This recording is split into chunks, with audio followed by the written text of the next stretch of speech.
Fabres, estamos aqui direto do Ponto a Ponto da Feira do Livro de Porto Alegre e hoje nós vamos conversar com a Simone Saueressig. Tudo bom, Simone? Oi, tudo bom? Tudo bem. A Simone, ela é escritora de literatura fantástica. A maioria dos livros dela foi dirigido para o público infanto-juvenil. Ela foi premiada também pelo Livro do Ano, pela Ages. Simone, fala para nós do teu livro mais recente. O meu livro mais recente, eu até trouxe junto, é o Menos do que um Troco, pela editora Artes e Ofícios.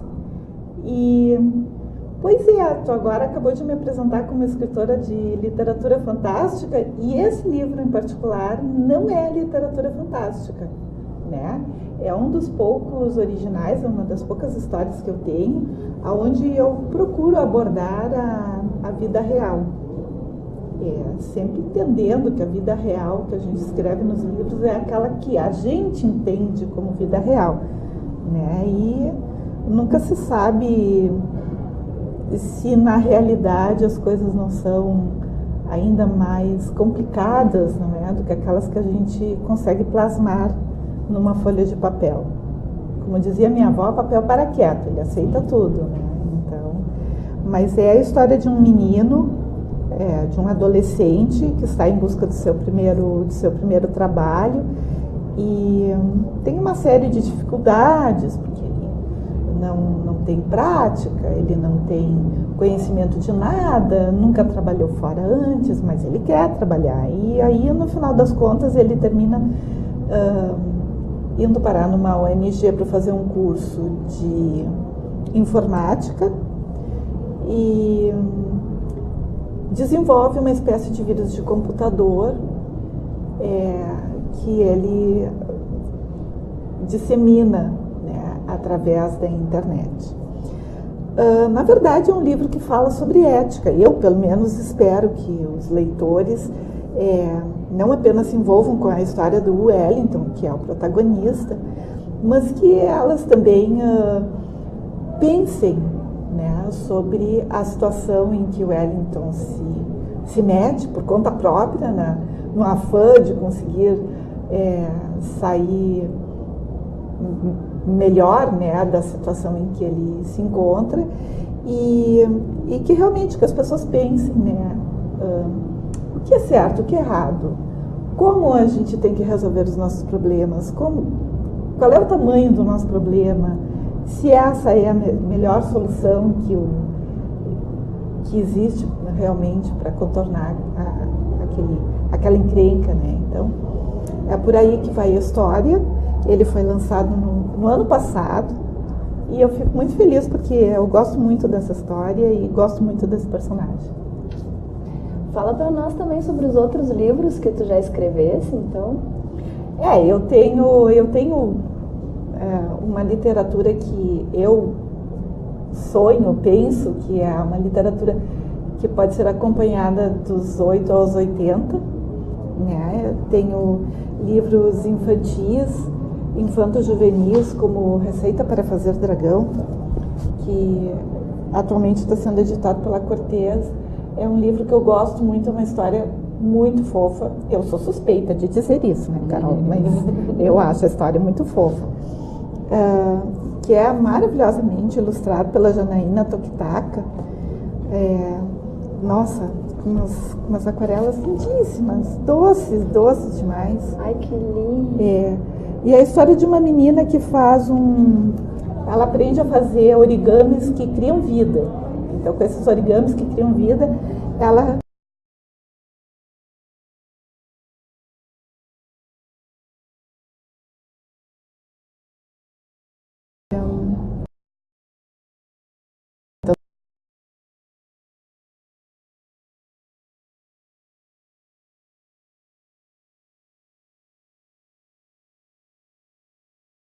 meus leitores também recebam com muito prazer, mas não é a literatura na qual eu realmente sou engajada, né? Posso mostrar mais um? Por favor. E até nos conta, então, qual que te deixou mais satisfeita, aquele que tu conseguiu te colocar mais. O que me deixou mais satisfeita, eu terminei não trazendo, Porque é uma edição independente de 4 volumes, e aí eu achei que não caberia trazer, né? Mas eu tenho uma linha de histórias que eu chamo de fantasia folclórica, que é uma fantasia baseada em personagens do folclore brasileiro e gaúcho. Eu comecei a escrever livros nessa linha lá no início da minha carreira. Foi isso que me trouxe para a literatura, foi a literatura de fantasia, foi o gênero da fantasia, e essa de ler histórias de fantasia com esse arcabouço de personagens, de cenários brasileiros, de lugares mágicos e misteriosos brasileiros, que eu, de repente, até poderia visitar em algum momento. Não havia, então, na época não havia, que isso foi há lá 30 anos atrás, então não existia essa literatura jovem, pujante que tem hoje, cheio de autores muito fantasiosos, né? Christopher Castelsmith, que vocês já entrevistaram, Christian Davidson, que mais? Nossa, muita gente. Já que não Francisco Botelho, né? Resolver se escrever, então. Então, na época não havia, eu resolvi escrever. E aí eu fui, então, escrevendo uma série de histórias, fazendo sempre pesquisas a respeito do nosso folclore. Escrevi uma série de histórias. Alguns resultaram em livros com novelas infanto-juvenis. Meu primeiro livro, inclusive, A Noite da Grande Magia Branca, foi seguindo esse viés, né? E depois, com o passar do tempo, então, a gente vai desenvolvendo outras histórias, algumas histórias curtas, como essas que aparecem em O Contos do Sul, que é um livro de contos bem curtinho, tamanho bolso, né? Bom de botar na bolsa e levar junto, ler no ônibus. E ele é um livro que eu compus, eu reuni esses contos em 2014, eu creio que foi, para uma das odisseias de literatura fantástica que foram realizadas aqui em Porto Alegre. Eu queria participar com um livro, não tinha nada no momento, então resolvi encarar uma publicação independente e fiz esse pequeno contos, esse pequeno livro de assombrações, né? Do qual eu gosto muito, assim. Já foi finalista do Prêmio Ages também. E é isso, é literatura de terror com personagens gaudérios, gauchescos. Tem mais um ali que eu tô vendo. Tem mais um, mas esse aqui... Tem mais dois. Tem mais dois. Esse aqui é padrão 20, publicado pela Besouro Box, mas esse aqui não é de fantasia. Esse aqui é ficção científica. Olha! E é um livro que me deixa muito satisfeita. Porque, não apenas por contar com o trabalho do Marco Sena nas ilustrações, que olha, são que legal. Maravilhosas. Vai ter que mostrar, então. Sim, eu vou mostrar a minha predileta, que eu mostro para todo Por mundo, favor. porque eu amo. Eu amo essa ilustração. Marco, muito obrigada. Ela é linda, tem uma camiseta autografada por ele com essa ilustração, inclusive. Quando eu comecei a escrever, eu disse que eu comecei pelo viés do fantástico. Mas antes de começar a escrever livros com seriedade, assim, tipo, vou escrever um livro, né? Eu escrevia contos de ficção científica, que eram veiculados através dos antigos fanzines, que eram aquelas publicações que eram feitas pelos fãs, por isso fanzine, né? E que eram publicações muito, muito toscas, eram trabalhos feitos em mimeógrafo. Eu sempre conto que quando chegava o Natal a gente ficava feliz porque vinha aquela edição especial feita em xerox. E aquilo era super edição de Ano Novo, né?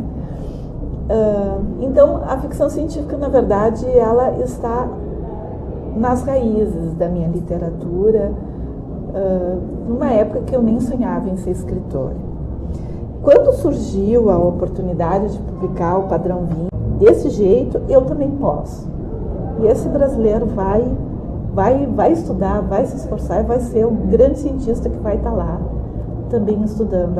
Acredito muito que a literatura faça essa abertura de portas e janelas na alma da gente. Com certeza, liga culturas, né? Sim. E temos mais um. Eu trouxe junto esse aqui, que é um queridinho, é o Felino Psicodélico, é o meu único livro de crônicas.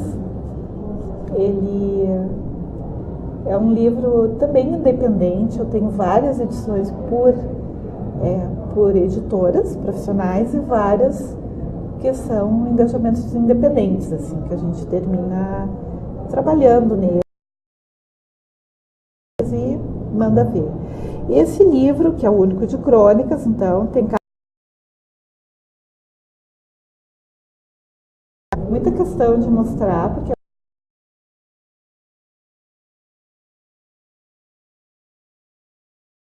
há muito tempo ela ficou no meu pé pedindo um livro de crônicas e eu era bastante reticente, até que finalmente um dia eu resolveu reunir e homenageá-la.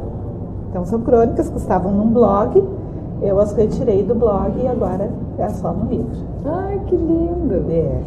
Quais são os autores que te inspiram, assim, Simone? Olha, geralmente quando eu vou nas escolas eu tenho aquela respostinha pronta, Tolkien, né? O autor do Senhor dos Anéis. Mas não é só Tolkien, né? Na minha grande lista de escritores está Edgar Allan Poe, Isaac Asimov, Ray Bradbury, né? Simões Lopes Neto. Vou fazendo uma grande salada de autores. Eu não sou uma daquelas leitoras que pega e lê tudo sobre toda a obra de determinado autor, né? Eu fico pipocando, assim. Mas esses são talvez alguns dos Stephen King, que eu descobri na minha adolescência e que, em certa maneira, me levou pelo mau caminho, né, do terror. Eu não trouxe nenhum... Bom, Contos do Sul, né, que tem uma pegada, assim, alguns contos, assim, que eu espero que os leitores de Stephen King sejam capazes de, mais ou menos, dizer, isso aqui me lembra, né? E, não sei, muitos autores, de uma certa maneira, todo autor que a gente lê, mais ou menos nos influencia. O terror é o teu gênero preferido dentro do fantástico? Conta pra nós o que tu...